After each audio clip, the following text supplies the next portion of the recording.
Will the person who rode a drug lord's horses please take a sip of their drink? Haha, right back to me. Oh! I have to be really careful about this now that I think about it. It sounds like it. I was down in blank with blank. I was down in a undisclosed South American country working on an undisclosed project, and one of the people on the crew became a fast friend of mine, and they were Italian, living in South America, which I thought was strange, but their whole family lived there, and you were very Italian. And They came over after World War II. Hold on a second. Right.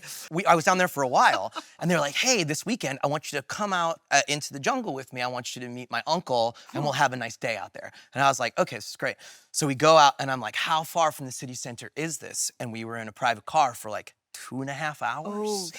So we end up in the middle of like the jungle, and we roll up to this place, and these doors are like Jurassic Park doors, and there's 4 dudes with little submachine guns standing at the door, 100%, and open up these big old doors, and it's just a compound of like 9 houses in this big horseshoe, and it's the most gorgeous place I've ever been in my life.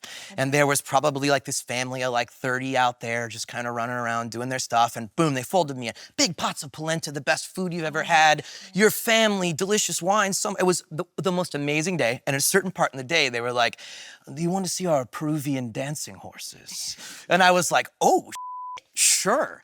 So they brought out these dressage horses, and they were bragging. They're like, this one's $250,000, this one's $500,000, and they're the most gorgeous horse. I grew up riding horses, the most gorgeous horse I've ever seen. Okay, this man knows horses. And so I was pretty tipsy on grappa, and I was like, hey, can I ride one? He's like, okay, go ahead. So I was like, all right. So I hopped on this $500,000 horse and just ripped around on these horses for the afternoon, and I would try another one. It was the most beautiful day. I fell asleep in a little hammock and woke up and cruised back into the city that day. It was the best. Oh my God. You're such a baby. FBI, zoom in. We're finding the compound. I want to know about that haircut. FBI, that's all I care about. Zoom in on the hair. Wow. At first, when you were saying the guns in the comment, I said, people have got to stop saying yes to things. Yeah. And you said, beautiful polenta. I said, yes. Yes. Bring me to the middle of the jungle.